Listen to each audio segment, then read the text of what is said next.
മാഷിൻ്റെ കുഞ്ഞിപ്പെണ്ണ്. രചന റഫ്ന. അവതരണം സൽസ മുസ്തു.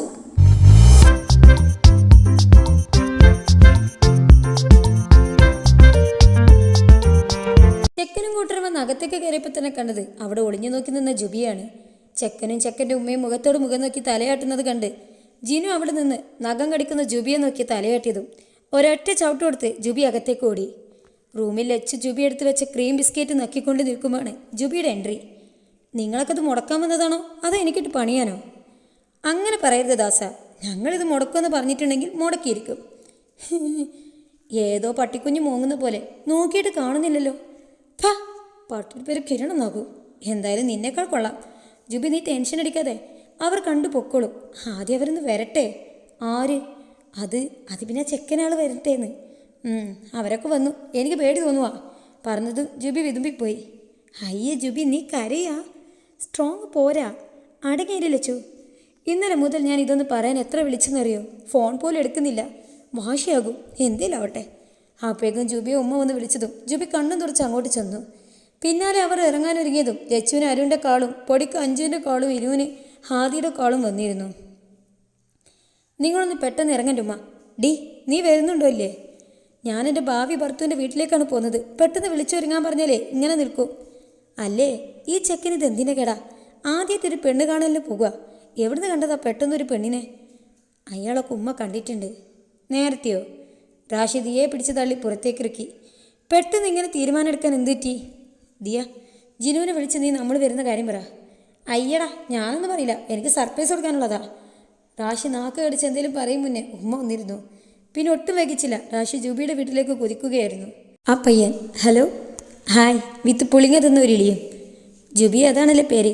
ഞാൻ അവരൊക്കെ വിളിക്കുന്നത് കേട്ടു. ജുബീന എന്നാണ്. എൻ്റെ പേര് മുനവർ. ദുബായ് സോഫ്റ്റ്വെയർ എഞ്ചിനീയറാണ്. അതിന് ജുബി ഒന്ന് മൂളിക്കൊടുത്തു. അവർ സംസാരിക്കാൻ പറഞ്ഞപ്പോൾ ഞാൻ എണീറ്റത് ജുബിയുടെ അഭിപ്രായം ചോദിക്കാനാണ്. എന്നെ ഇഷ്ടമായെങ്കിൽ പറഞ്ഞോളൂ. എനിക്ക് അധികം ലീവ് കിട്ടിയില്ല. അടുത്ത മാസം തന്നെ തിരിച്ചു പോകണം. കല്യാണം കഴിഞ്ഞാൽ കുറച്ച് ദിവസം ഉമ്മാൻ്റെ അടുത്ത് നിൽക്കണം. ഉമ്മാക്ക് വയ്യാത്തതുകൊണ്ടാണ്. പറഞ്ഞല്ലോ, ഉമ്മാനെ തനിച്ചിടാൻ താല്പര്യമില്ല. അതാണ് കല്യാണം പറഞ്ഞപ്പോൾ ഞാൻ പെട്ടെന്ന് സമ്മതിച്ചത്. ജുബി എല്ലാം കേൾക്കുന്നുണ്ടെങ്കിലും തൊണ്ടയിൽ നിന്ന് ശബ്ദം പുറത്തേക്ക് വരുന്നില്ലായിരുന്നു. എൻ്റെ ഉമ്മാനെ നോക്കാൻ ഞാനുണ്ട്. അതുകൊണ്ട് മോള് വീട്ടിലിരിക്കാമെന്ന് കരുതി സ്വപ്നം കാണേണ്ട. പഠിത്തം കഴിയുന്നില്ല. പിന്നാലുള്ളതൊക്കെ കംപ്ലീറ്റ് ആക്കിയിട്ട് മതി റെസ്റ്റൊക്കെ. ഒരിക്കൽ റാശി പറഞ്ഞതോർക്കെ ജുബിയുടെ നെഞ്ച് വീങ്ങിപ്പോയി.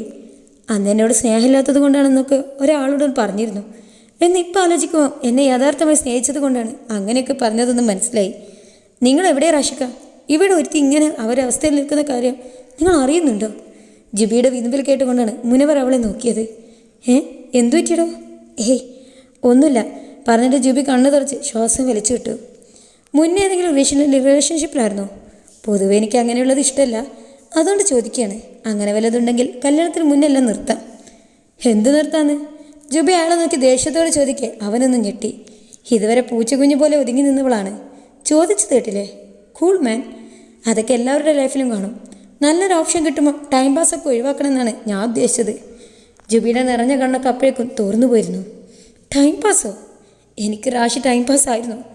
ആദ്യം കണ്ടപ്പോൾ തന്നെ ഇഷ്ടം തോന്നിയത് എനിക്കല്ലേ. പിന്നെ ഓരോരുത്തരെ ഇഷ്ടം പറഞ്ഞ് വന്നപ്പോൾ കിട്ടിയില്ലെന്ന് ഉറപ്പായിട്ടുണ്ട് ആൾക്ക് വേണ്ടിയല്ലേ ഞാനെല്ലാം കണ്ടില്ലെന്ന് വെച്ചത്. എൻ്റെ പ്രണയം സത്യമായിരുന്നു.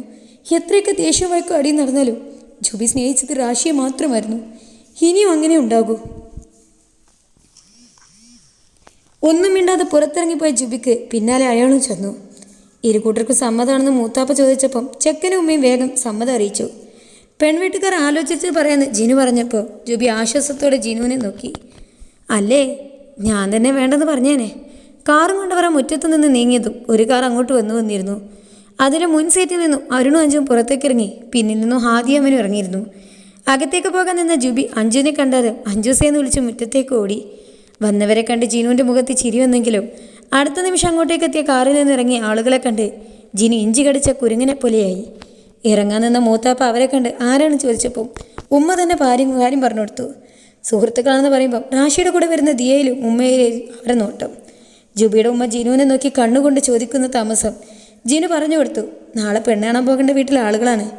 പെണ്ണ് അതാണ്, ദിയ. കേട്ടതു ഉമ്മ തന്നെ എല്ലാവരെയും അകത്തേക്ക് ക്ഷണിച്ചു.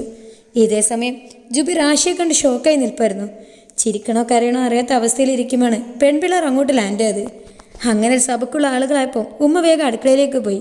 പിന്നാലെ പൊടിയും കയറിപ്പോയപ്പോൾ അഞ്ചു ജുബിയെ പിടിച്ച് അടുത്തിരുത്തിച്ചു. ആരും ഒന്നും മിണ്ടാതിരിക്കുന്നത് കണ്ട ദിയ ജിനുവിനെ നോക്കി എന്തെങ്കിലും പറയാൻ കണ്ണു കാട്ടിയതും ജിനു ദിയയുടെ ഉമ്മാൻ്റെ അടുത്തേക്ക് ചെന്നു. എന്നാൽ ഒട്ടും പ്രതീക്ഷിക്കാതെയായിരുന്നു ഉമ്മ മുഖത്തടിച്ച പോലെ അത് പറഞ്ഞത്. തുടരും. എന്തായിരിക്കും പറഞ്ഞത് കാത്തിരിക്കാം. ചാനൽ സബ്സ്ക്രൈബ് ചെയ്ത് തൊട്ടപ്പുറത്തുള്ള ബെലൈക്കണും കൂടെ പ്രസ് ചെയ്തേക്കും. ഇൻഷാ അല്ലാഹ് നമുക്ക് വീണ്ടും കാണാം. Till then miss Samastha signing out. Thank you for watching. Bye bye.